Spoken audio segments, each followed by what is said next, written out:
Are we ready to have this conversation? I'm so excited. I'm going to be talking to Faigy, and we're going to be talking about the fear surrounding birth, which is, I feel like, a very big topic. And feel free to leave any questions or comments below. All right. Let's dive right in, okay? So I want to introduce Faigy to everybody. This is my friend Faigy Trepp. She is an awesome life coach and an awesome friend. And I want to just share that we are going to be doing this in a very unique way. So it's almost like a panel. So we're going to be asking questions and we're going to both be answering our takes on it. So it's going to be very unique, very interesting. You'll get to hear two different perspectives. So first, I want to ask Faigy to introduce yourself. Like, can you tell us more about what you do? So I've been on a journey of self-healing and looking at my childhood because I found myself in pain and I couldn't understand why, or I reacted very strongly to stuff. So what I do is I'm on the self-healing journey, and now I've become a life coach, and I help other women who feel that they overreact or respond strongly, or they're in pain, or they're afraid of their feelings, and just to process it and live the life that they really want. You know, like externally, their life could look beautifully, but the internals don't match the external. So that's what we focus on. Wow. And yeah, Chaya, what do you do? Good stuff. Thank you. So I'm Chaya Hagler. For those who don't know me, I'm a birth doula and massage therapist and a prenatal coach. So I work with women throughout pregnancy. And so the doula aspect is kind of different, where it's a full package. I work with you throughout pregnancy and birth. Whereas the prenatal coaching, I work with women in preparation, whether it's processing past births and preparing for their future births, anything in that area. So, wow. Okay, very cool. So I'm going to ask the first question, and we're going to switch off. Okay, so women throughout the ages have been giving birth, and it seems that it was a norm back in the day. And in the past century, so much fear is surrounded by birth. So what has changed? Why do you think this happened? Yeah, that's a really good question because it's so true. I mean, if you think about it, that women have been giving birth for generations, and the fear, I personally don't believe that it really existed like it does today. And when I studied, no one wants to hear boring history, but I mean, to me, it's not boring. But when I did study the history of midwifery, it's so interesting because midwifery was always the way it was. Like, there wasn't a concept of a doctor delivering babies. And in the early 1900s or late 1800s, that whole like movement started where it became this like male dominated and where, you know, medical doctors wanted to take over. So, I mean, it's evolved a lot, and that's not exactly, you know, making it sound so negative. But the whole, I feel like that just took out a lot of the like natural processes and surrounding the birth. It used to be very women centered, and it used to be a very like pampering experience when women were giving birth. So that's definitely evolved, and it makes it a more scary experience when it is so clinical and when you hear such horror stories. So, I mean, that's my thoughts on some of why it looks like it does, you know, like that today. Anyways, what's your take? Yeah, I was also thinking we live in a society that we're so afraid of discomfort. It's all about being comfortable. Like, as soon as someone has a headache, they'll take medicine for it. As soon as there's a slight discomfort, we get afraid and we want to stop it. And the truth is, the way to grow and become the person we want to be, we have to embrace discomfort. Moving out of our comfort zone is uncomfortable. So too in birth, when we learn, when there's so much discomfort, I don't want to call it pain, it's discomfort, it's something unusual. But if society as a whole, we learn that to push us away, then of course by birth, we will push it away too. So just learning to embrace discomfort. Discomfort is actually a good thing. It means we're going out of our comfort zone and growing. And in birth, when we feel uncomfortable, it's like, wow, the baby is coming down. Good things are happening. And when we put that together, suddenly this discomfort is not pain, but it's doing work. Yeah. Yeah, no, I really like that perspective because we do live in a generation where it's like instant gratification all around. And then with that perspective of like, yeah, it's such a different pain. Like, I think, you know, people associate it as pain, but when you think of any other pain in the world, it is not at all the same as birth. When it comes to pain in childbirth, it's so unique. where it's a positive pain. Like, when do you hear that concept of like this is a good pain? It's bringing you towards something so positive, and also it's so unique in that, you know, with any other pain, it's like constant. Whereas with pain of contractions, you have this break in between. It's like so fascinating. So I like that. I really like that perspective. Thank you. Yeah. Okay, so next question. Can past non-birth related trauma affect one's labor and birth? And if yes, what would you suggest to that person? So like, we're talking about non-birth related trauma. So if you think about it, I think about children, a young baby born into this world. I like to think of it as a blank slate, like a blackboard, and there's nothing on it. And through the baby's life experiences, they learn about different things. Things start to be written on it. So for example, the baby learns, oh, pain is scary, or I can trust my mother, I can trust authority, I can trust myself. And when a person goes through a big experience like birth, all their memories that are either in their mind or in our body always remembers, comes back and plays a role. For example, somebody who hates authority and hates being told what to do, when they're in that room and the doctor is there, they may have like, you know, a strong sense of, I don't want to listen to the doctor. And why is that? Because they've been hurt in the past by authority. So everyone's experience will be so different because we're all born with that blank slate. And besides, it's not totally blank because we have our genes in it. And through our life experience, we put on different glasses. So my glasses may be blue and your glasses may be green, and we're in the same room and we view things differently. Yeah. No, that makes a lot of sense. And yeah, so my thoughts on whether trauma can affect your birth experience, even if it's not birth related, is yes, I really do believe that. And I think it's important to, so what would you say to someone? I do think it's important to address those traumas, and you might not be aware of, you know, how those traumas might surface or might be triggered. So for example, it's kind of, that's similar to kind of what you said, but for example, anyone who's ever been like dominated against their will in their life, when it comes to birth, it's going to be so important for them to know how to make informed decisions and to have that bodily autonomy so that they don't have that triggering experience of, you know, kind of reliving that trauma or re-triggering that trauma. So that's just an example, but any kind of past trauma that is important to address during childbirth. So much can affect, like I've seen labor stall, and really what's going on is something has come up emotionally that they need to just process. It might be the smallest thing ever, but your emotional health really aligns with labor and birth. It's really, really interesting. I remember reading a story in Ina May's book, how she had a couple that renewed their vows during labor because, you know, for whatever reason that was heavy and weighing down on them, and she couldn't progress in her labor. And then once they did that, she was able to continue progressing. So it's definitely real. All these things are very real. Wow, that's amazing. Okay, why do different things impact people differently, specifically related to pregnancy and birth? Yeah, I think you kind of answered that in the last question, where we each have our different glasses and our different perspectives. Everyone experiences things differently, and that's just a fact in life, right? With everything, different things impact us differently. Different things, our emotions play out differently. We feel different things. Different things are more important to one person, whereas another thing is really not important to the other person. So yeah, that's very individual based, and it totally, yeah. I also feel that we have the power for our mindset, like what is going through our mind. Mm-hmm. If, like, you know, the TV and the news channels all show birth being so scary and so traumatic, what happens? We're like, oh my gosh, this is scary, we're afraid. But we have the power to change that, and this is a process before birth, and say like, wow, birth is beautiful. I'm like a flower opening up and my baby's coming down. And this is pressure that my baby's coming down. When we change that of fear, I'm in pain a whole time, to, wow, my body is opening up. My body knows what to do, and trusting our body, that is so powerful to have a so much more empowering birth. Our whole experience can be very different through that.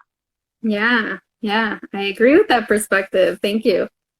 Okay, so my next question for you is how to navigate the many opinions and advice that people give. And everybody experiences that, right? When you're pregnant, everyone feels the need to tell you their opinion or tell you their birth story, or whether you want to hear it or not. Okay, so I feel like it's so important to look at the perspective of why they're telling us. Like, I know many times people will be like, this is the way I raise my children and I don't want to be told what to do. And if you view yourself, which is very human, as like, oh my gosh, I'm less than, they're telling me because I'm not enough, we'll resent that and be angry and tell them to go away. But if we say like, wow, they're coming from a loving place and this is their opinion, then we can accept it. Not that we change our opinion, but we could say thank you and move on. So I think it's so important to realize how we view people, because all people really are doing the best they can with the tools they can. And everyone who's giving advice, to filter it and to feel like, wow, this is coming from a loving place. Not necessarily do I have to take it. I can say no. If it's unhealthy, I can create boundaries and be assertive, which is so important. But to realize the big picture, most people are doing the best they can and they're coming from a good place, even though it may seem nosy and we're just so not interested. Yeah. What's your... Yeah, it's very true. I think it overlaps. I mean, I would say number one is the boundaries piece. Like, I mean, you come first in the situation, and if someone is toxic to you or someone is bringing up stuff that are not necessary or only going to bring up negative thoughts or contribute to anxiety or, unnecessary, really things that you don't want to think about, then you have to really cut that part off. You're not cutting off the person, but you say, like, I'm not interested. Or if you don't want to say anything straight to them, then you set that up, the boundaries up in your mind. Like, okay, I am not accepting opinions from that person. And that's in your mind. So you can respect the person, but separate, this is my experience and I don't need to accept or internalize their experience. And obviously that's easier said than done. But talking about it and making yourself aware of like, okay, I don't want to accept that.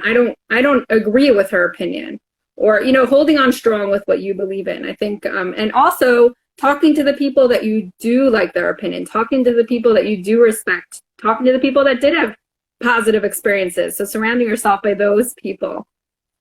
Wow. Beautiful. I love that. Oh, thanks.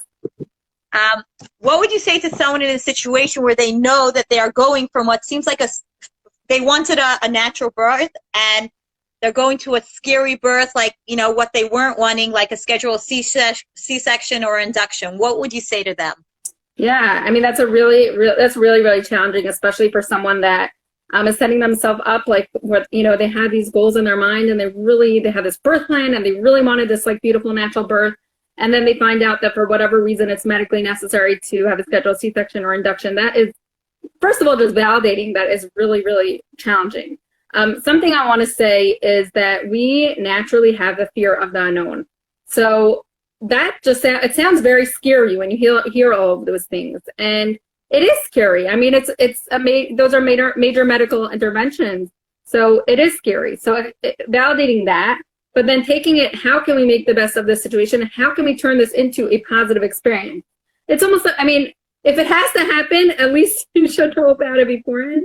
But in general, even if you don't know that that's going to happen, it's always important. I always encourage you to do your research and know what are some possibilities that could happen, even if you are planning this like beautiful natural birth experience, but being open to these potential interventions or potential things that could happen. And what are you going to do in that situation? Because I believe that's super important. And it doesn't have to just be this like scary induction or scary cesarean. There are some beautiful, you can plan a beautiful family-centered cesarean. This is your child's birth no matter what it is. So it's important to set up these goals of how can I make this a really beautiful and positive experience, okay? Whether it's planning, obviously having the right support, having support surrounding you, however possible. And of course, like setting up visualizations, affirmations, a playlist, a music playlist. So there's so many, aromatherapy, like there's really so many different things that you can do to really prepare, and the mindfulness and the mindset piece of like preparing of like, this is the birth of my baby, and how excited you are for that, and preparing to make it a more positive experience. So not taking away from the scary parts of it, but understanding what's going to happen, being aware, knowing how to make the informed decisions, and equipping yourself with those, relaxation techniques and tools. I love that. I also want to say, from my perspective, when my first child, I was going to childbirth class, I was going with my husband, and my whole goal was to have, I went into class saying, I'm going to have a C-section. Let me just be educated because, I'm not going through all this pain and all that. And I came out saying, I'm going to have a natural birth. And that was I feel like my whole value was like my natural birth. And thank God it went well. And I remember thinking at that time, like, if this birth doesn't go naturally, like, my whole life is going to be destroyed. I felt like my value was based on if I have a birth that I want or not. And I feel like a lot of women are like that. And I feel like it's so important to take a step back and say, of course we want the birth we want, but our value and who we are is not really dependent on what type of birth we have. So for me, I've seen that a lot in the culture of women who want natural birth, and I feel like it's important to take a step back. Also, I find for myself is, if a person wants a certain type of birth and, needs, to get another type of birth, I think it's so important to allow the mourning process, grief about it. So you think about when someone passes away, there are stages that we go through. We're angry, we're sad, until we get to acceptance. So I feel that allowing all the emotions to come up and not feeling guilty about it until we get to acceptance, feeling all the emotions. And I feel like sometimes we'd feel guilty, like, what's a big deal? I'm getting a C-section, like, at least I'm having a healthy baby. Like, we don't have to feel bad for going through our grieving process. It's a natural process when we expect to have something else and something else happens. So just to allow ourselves to feel all the feelings we need to feel, and if we do that, we'll get to acceptance and we'll appreciate our birth. Yeah, no, I totally agree. I think that guilt piece is huge, right? We tell ourselves like, oh, I don't have a right to feel guilty, or I don't have a right to feel bad. I don't have a right to have all these emotions, but that's so not true, because these are real. Like, your experience was real. If it was traumatizing for you, that's real. Maybe not for someone else, but for you, that's real. And those emotions are important. And like you said, grieving it is important. Healing from it is important. And you shouldn't be expected to just get over it, because you're not going to just get over it. So 100%. Yeah. So that leads me to my next question, which is kind of similar. But what would you say to someone that during their birth plan just like goes out their window? Okay, they're in labor and their entire birth plan goes out the window for whatever reason. What do you suggest, and how can they handle that? So I always think it's so important when we're preparing for birth to expect that this is a possibility. And if we prepare before, this whole process gets easier. And then we get to the mindset that, we try our best, and this is what happens. And again, there could be the grieving process during birth, which is so important to allow all those feelings of anger and sadness, and that leads to acceptance, and try and show that emotional support to make this birth as beautiful as possible. Because I think about at my birth, the most important essential thing about my birth was that I knew that I was safe. I had emotional support. I was safe to do whatever I needed to do. Yeah. And I also feel that, like, when a person is at a situation where they wanted to choose a certain birth, whatever that is, and they get forced to do another choice while making them feel safe, also giving them as much choice as possible. It could be minor things like, oh, we're having a C-section. Do you want anyone else in the room? I don't know how C-sections work too well, what the choices would be, but whatever it is, I feel like putting as much choice as possible when there's a forced situation is really, really comforting. Yeah. What are your thoughts? Yeah, no, I agree with everything you're saying. I think, like I mentioned earlier, that bodily autonomy piece is huge. Like, knowing that this is your birth and your experience, and also looking at it from the perspective of, like, as much as we are respecting the medical staff, at the same time they work for you. You are hiring them. You are paying them. So having that perspective of, like, I have a right to ask questions. I have a right to make decisions, obviously in a very respectful way. But so the bodily autonomy piece is very important. So no matter what happens, even if it's unexpected, you know that you are a part of this decision. And then the other piece, I'm kind of going backwards, is the birth plan piece, right? You always hear about birth plan. I personally like to call it birth goals, because you can't plan for what you want, but you can set goals. And these are goals that you're working towards. And that way, if something doesn't go your way, then you're not as let down or as disappointed. And also within those birth goals, what I encourage is to plan for, okay, what happens if an unexpected circumstance happens? Okay, what are we going to do in that situation, and how would I want to handle that? So that way it does take a lot of that fear out. Obviously, it is natural to feel fear. It is natural to feel anxiety, but it will minimize it if you do have a lot of that preparation and additionally surrounded by that support, and your support people are with you on, with you on all of this. So, yeah. Okay. Why is it so important for a woman to be educated during birth about her labor and experience? Why is it so important? Yeah, so I think it's important. It's adding to what we were saying. It's important for women to be able to be assertive and know that they have permission to be assertive during labor, and it's actually important to be assertive. And this applies to pregnancy, labor, birth, and it really applies to always, right? We should always be able to be assertive when it comes to things that are affecting our life and our bodies and our life. Like, this experience is something you're going to remember for the rest of your life. It's going to impact your recovery. It's going to impact so much. So it's huge. I mean, everything we're saying really is leading towards that, how important it is to have that education so that you can be assertive and so that you can make informed decisions. I love that you say, like, permission. I think about, like, my first birth that I had, that I planned on getting a C-section, and thank God I had a natural birth. And I think about it, after the birth, I changed. I was like, I never knew how powerful I am. It was my first time probably in my life being assertive, and giving birth actually changed who I am. And I feel like for all women, giving birth can change who we are. We can realize our power and our strength. When we could go through a birth experience, the proper mindset, and to empower ourselves, being in control, having that choice, literally, for me, my self-confidence went so, so high. I was like, if I can give birth, I can do anything. And this is such a great gift to give all women. So I feel like that's so, and this affects every area of my life. Yeah. So it overflows. So I feel like it's giving birth in the way we want empowers us in all areas of life, and such a great gift and opportunity to take. Yeah, it can be such an empowering experience. And something I want to just add to kind of everything we're saying is that you can have a birth experience that you're so happy with, and you're still allowed to grieve certain parts of it. Like, wow. I just want to bring that point, because I'm thinking of my own births. Like, I had these beautiful home births, and I planned home births, but I had parts of it that I was disappointed about.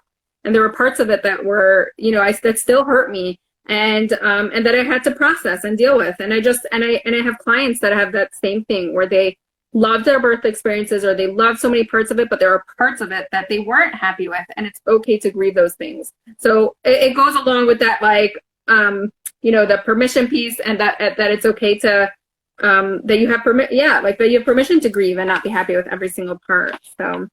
I love that. I feel like it's so empowering to just, because it's hard to be happy with all of it. I mean, there's so much that goes on, and permission to feel whatever I need to feel. I can grieve over certain parts of my birth. I feel like that is so empowering. Yeah. So this leads to my next question. In the work that you do, how would you help someone who's experienced past birth trauma?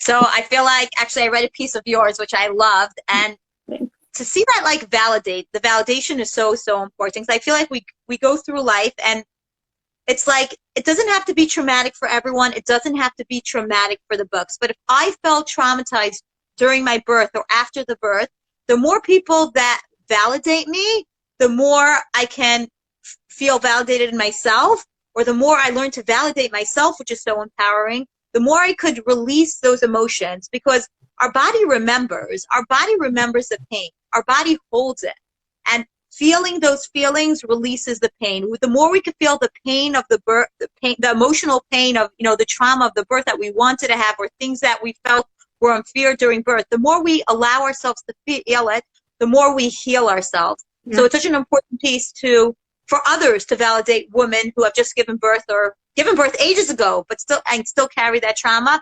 And for us to learn to validate our own birth, our birth experience, and for us to feel our pain and release it. Like, give ourselves permission to feel what we need to feel. Yeah. Yeah. Well, thanks for referencing my article. Yeah, there's a few pieces here, and there's so many, a lot of it is very individual based. But something so interesting, I was just reading a book by someone who gave birth 25 years ago and had a very traumatic experience and only processed it now. It's like she didn't give herself permission to, grieve the birth and process it. And she was just holding that for so many years. And it was so interesting reading her book. And she now actually has a support group for people that that have birth trauma. And it's, just so interesting. But so some of the things that I do through my prenatal coaching is we do different like fear releasing exercises. And additionally, some of that includes like writing. So writing it down and figuring out what the triggers are, like what's actually triggering all those emotions that come up. Because the trauma piece is, yes, the experience was trauma, but also the trauma is what your body is holding and what's bringing up all those emotions. So it's not about getting over, you are not getting over this, this is something you're going to hold on for the rest of your life, but it's understanding and learning about yourself, what those triggers are, and addressing it as much as you can. To try, just to kind of, it's not minimizing it, but just to like address that pain. So like you said, you are feeling all those emotions and then also dealing with what those triggers are. And also also come to the understanding of like, none of it was your fault. Like none of it was your fault, no matter what happened. So I think a lot of that is people hold a lot of that guilt or like what if, or should have, would have, could have, even without realizing it. And the next piece I want to say is that when I'm working with women who are pregnant, so planning for their upcoming birth and planning for a very positive experience and a healing experience, that's key. It can be so healing. So yeah, processing that past birth trauma, but part of it is planning for that upcoming healing experience. Okay, awesome. Yeah. Okay. Do you think that it's possible for women to actually give birth without fear? Absolutely, I do think it's possible.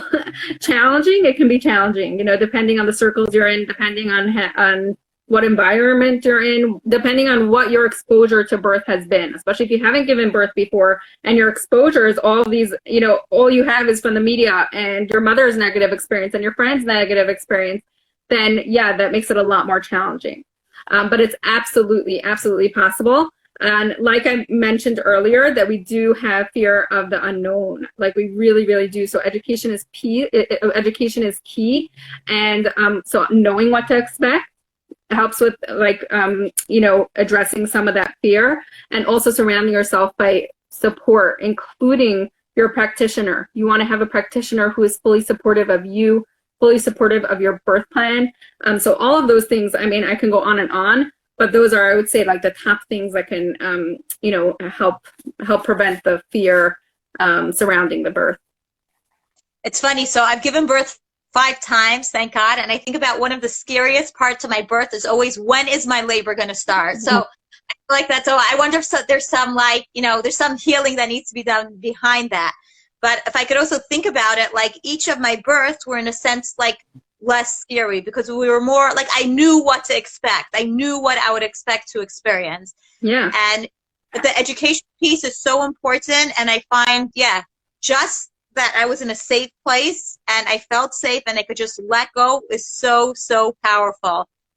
And yeah, the power of the mind is also like phenomenal. I had 2 hypnobirths and I think about it like, if we could actually let go and realize that birth is actually not necessarily painful, but just discomfort, then it actually works. Like my first 3 births were not a hypnobirth, and when my husband saw me practicing for a hypnobirth, he's like, no, this is not going to work.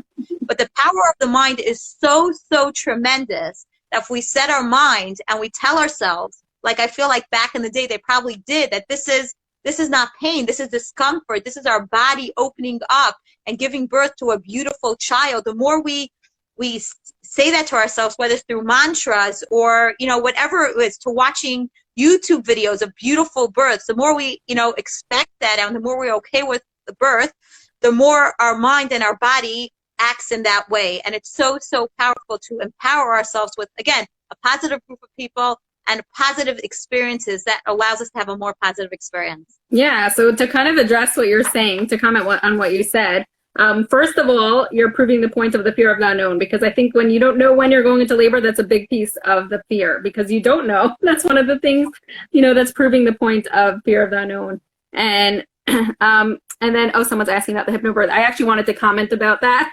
For me personally, I personally didn't connect with hypnobirthing for me. I think it's so cool that you experienced that. And I did have clients that have experienced that. So I personally, I experienced pain, but it was good. To me, I looked at it as it was positive pain. I remember thinking, I understand why people get epidural. So just to validate those people that did choose it. But I still didn't want it. Like, it's like I had that understanding of like, I get why people choose it, but I don't want it. But I do fully agree with that, like, mind-body connection and the mindfulness and the affirmations and the visualizations, like that is a huge piece of coping. So yeah. So Eliza's asking, how did you let go into the pain of your hypnobirth? Let go of the pain with your hypnobirth. Do you want to answer that? Yeah, so I think it's amazing because my first 3 births, I didn't do that. And when I got a hold of it, it was something on sign of my bucket list. Like, I want to try. And I remember it was 3 weeks before my birth. And I was like, oh my gosh, I just better get the information because I do want to try this in my life. And I listened to a CD, back in the day, a CD or whatever, MP3. And I listened to it 3 or 4 times. Each time it put me to sleep. And I remember that I put it on and I closed my eyes and I needed to feel safe. That was the thing. I knew somebody was in the room taking care of me and anything I needed was there. All I need to do is just let my body work. And having that mindset of realizing that, this is a healthy process. My body is doing its job. I'm really, really believing it and being in such a safe place. Like, I feel like, thank God, my births were in such supportive environments. My husband has always been my doula. We've gone to classes together. Like, feeling so, so safe allows me to just let go and go into my body. And part of the reasons why I'm afraid of giving birth, I'm afraid of, when's labor going to come, because I know I need to be in a safe place. I know I need to be in a feel safe in order to let go. So I feel like we have the power to let ourselves go into our mind. And a prerequisite to that is really feeling safe. Yeah. Yeah. I think feeling safe is vital. Really, really vital. Okay, so 1 out of 10 people struggle with postpartum depression. Why do you think that number is so high? Okay, so I feel like giving birth is really can be a traumatic experience. And there's so much that we need. We need to be in a safe environment. We need to be able to say, hey, can you get me a cup of water? Can you get me a wet cloth? Can you get me a piece of ice? My foot hurts. Can you massage me? We need to be able to feel safe. And we're really very dependent on people when we are giving birth. And therefore, if we are giving birth and we're like, can you get me a wet cloth? And we're not heard and seen. People say, oh, it's not a big deal. Or you're like, oh my gosh, my foot hurts. And people are like, oh, you'll get over it. This is just the beginning. Whatever it is, we're not validated. In a time that we need validation so strongly, we remember that. Our body remembers it. It's the kind of, think about it as a child, completely dependent on their parents, and they want something. They want to feel heard and seen, but they don't. What they're told is what you want is not important, or they're laughed at. Therefore, they'll carry that trauma with them, and they could heal from it. So too in birth, we're at a time that we're so dependent on others. And if the others don't come and help us, there's tremendous pain on us. And that causes postpartum depression. And healing that, we can allow ourselves to feel, to grieve, to whatever feelings come up, to release them. And through that, we can heal. What are your thoughts? Yeah. I think that's a big part of it. I also want to say that there is, like, chemically, that people can be more inclined to depression, like whether it's genetically or chemically. But having said that, your birth experience very much contributes to it. It's huge. And I think part of, like, helping with prevention is preparing for a positive birth and as much as possible. And then the postpartum piece is huge. I mean, I think it is not addressed enough.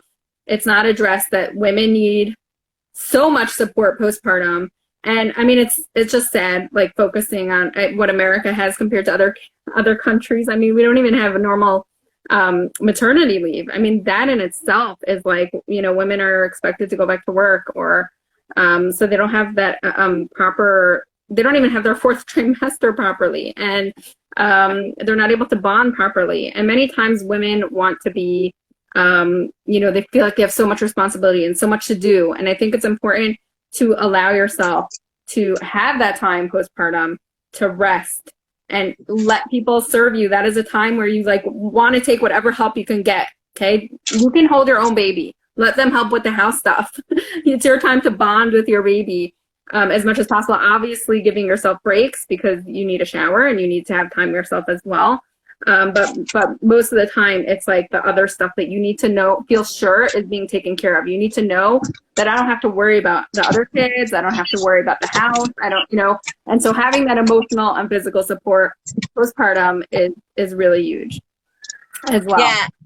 And I love that you mentioned that, because sometimes I feel there's like women feel, oh my gosh, we need to get back to ourselves right away. Oh my gosh, she made dinner, she made Shabbos, she just had a baby, and look what she's doing. And we put these women on a pedestal, but really it's so important. This is a time for us to rest, to bond with our baby. This time is so bonding due to the release of like different hormones.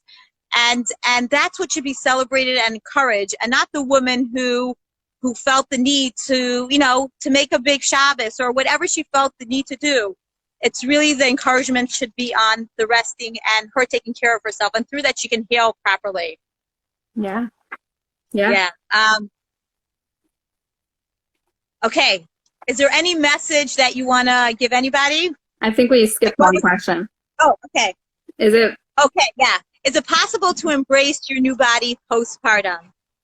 Is it possible? I'm sure.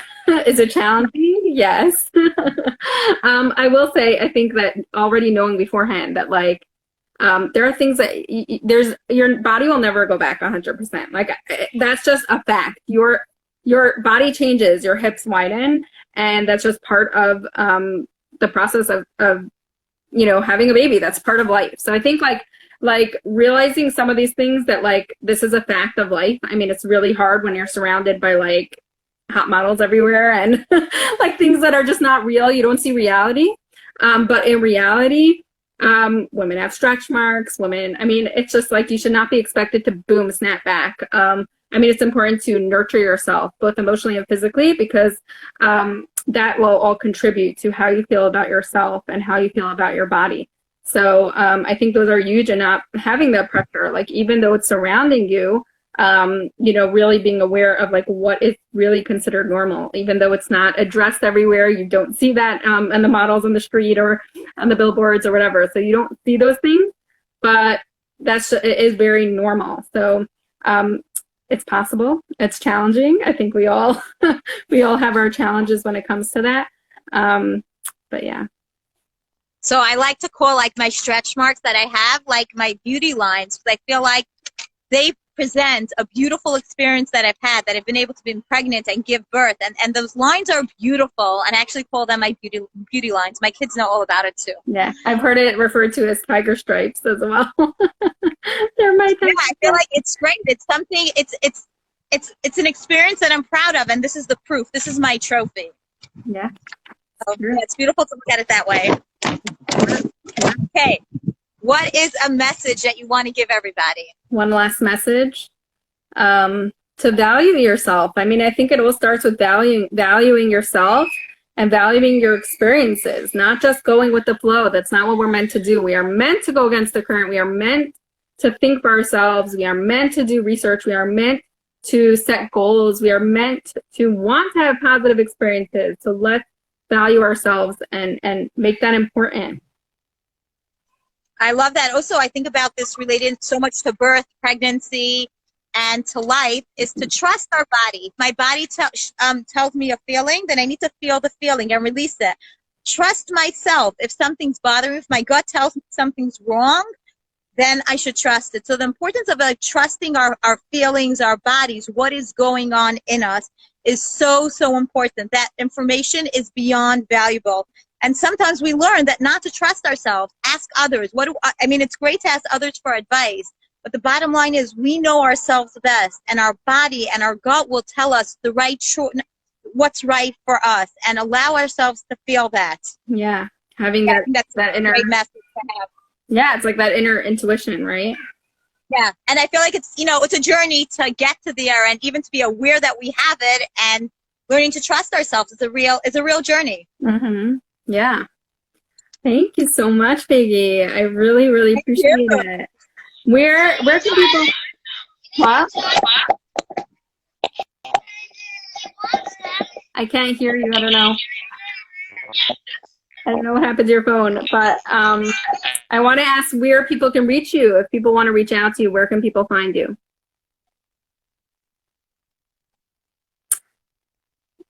Oh, you're back. The last question, but yeah, I didn't hear. Where can people reach you? Where can people find you? Okay, so on my Instagram page, Faigy.Trepp, Faigy.Trepp. I'd love to hear from you. If anyone has any questions about, anything related to emotional and mental health, I love to, chat with anyone, or, hear any thoughts that you want me to discuss, or if you want me to coach you, I'd love to hear from you. What about you, Chaya? Yeah, thank you so much. Yeah, so people can find me on my Instagram, Labor of Love Houston, and my website as well, laboroflovehouston.com, and I offer free consultations, which you can schedule through my website. Thank you. Thank you guys so much for joining. Yeah, thank you everyone for being here and for watching. Yeah, have a good night.